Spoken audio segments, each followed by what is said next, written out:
Khedi dam में रिसाव हो रहा है, क्या वजह बताई जा रही है और इसके मद्देनजर किस तरीके की तैयारियां प्रशासन स्तर पर? देखिए प्रिया, निश्चित तौर पर खेड़ी डैम बना हुआ है। उसमें 2017 के बाद से ही रिसाव की शिकायतें लगातार ग्रामीणों के द्वारा की जा रही है। जल संसाधन विभाग के कई अधिकारियों को शिकायत की गई थी, कई कलेक्टर्स को शिकायत की गई थी। हालांकि सीपेज जो है वो बहुत कम मात्रा में हर बार बारिश के समय में होता है और इस बार भी जो है रिसाव शुरू हो गया। हालांकि अभी जो एसडीएम दीपाश्री गुप्ता है, उन्होंने जो है भूलवश कह दिया कि 5 से 10% सीपेज हुआ, जबकि ये 0.000010% रिसाव है। यानी कि अगर माने तकनीकी रूप से तो ये रिसाव बहुत कम है। हालांकि फिर भी जल संसाधन विभाग की टीम और मौके पर प्रशासनिक अधिकारी पहुंचे हैं। जो भी सीपेज हो रहा है उसको रिपेयर करवाने का काम किया जा रहा है। साथ ही वहां पर बोल्डर्स डाले जा रहे हैं, गिट्टी मुरम का लेप लगाया जा रहा है और ग्रामीणों को आश्वस्त कर दिया गया है कि किसी भी प्रकार का ज्यादा सीपेज इसमें से नहीं होगा। फिर भी एहतियातन के तौर पर जो नीचे के 8 से 10 गांव है, उन गांवों की सुरक्षा के मद्देनजर वहां पर एक टीम का गठन कर दिया गया है और लगातार जो वहां पर अधिकारी मौजूद है उनके द्वारा सीपेज को रोकने के लिए प्रयास किए जा रहे हैं। फिलहाल जो सीपेज है वो एक छोटी सी धारा के रूप में बह रहा है। हालांकि एक छोटी सी धारा को भी प्रशासन कम नहीं आंक रहा है, क्योंकि धार जिले के कारम डैम में सीपेज हुआ था, उसके बाद जो स्थिति बनी थी उसको पूरे देश ने देखा है।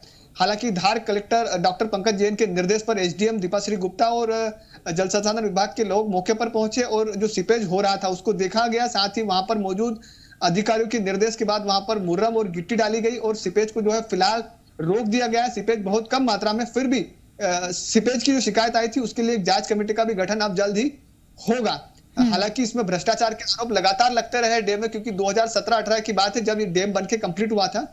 जब से इसमें रिसाव हो रहा है, ये इसमें 30 करोड़ की लागत से डैम बनाया गया था प्रिया, और तब से ही जो है शिकायत मिल रही थी लोगों के द्वारा कि इसमें जो है रिसाव हो रहा है।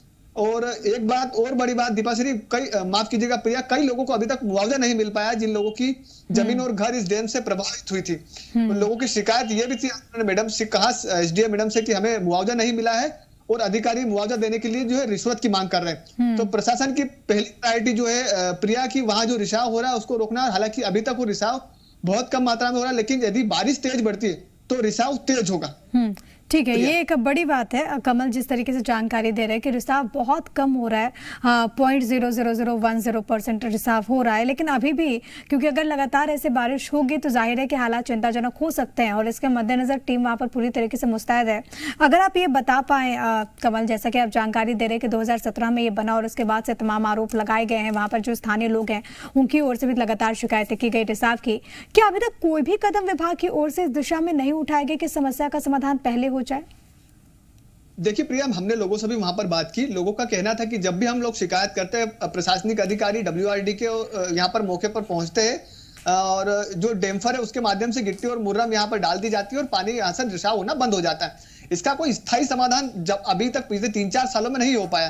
हालांकि अब उम्मीद जताई जा रही कि इसका स्थायी समाधान हो जाएगा, क्योंकि कारम डैम के बाद में मुख्यमंत्री जिस प्रकार से संवेदनशील नजर आए, मुख्यमंत्री ने हर एक पहलू पर बात की, हर अधिकारी को निर्देशित किया। तो निश्चित तौर पर अब जो खेड़ी डैम है उसको भी प्रॉपर रूप से रिपेयर किया जाएगा, ताकि आने वाले समय में किसी भी प्रकार की समस्या निचली बस्तियों के लोगों को ना हो, क्योंकि यहाँ पर 8 से 10 गांव के लोग रहते हैं और बताया जा रहा है कि 5 से 10 हजार लोग इस क्षेत्र में रहते हैं और डैम का जो निचली हिस्सा वो बहुत खाड़ी का क्षेत्र है।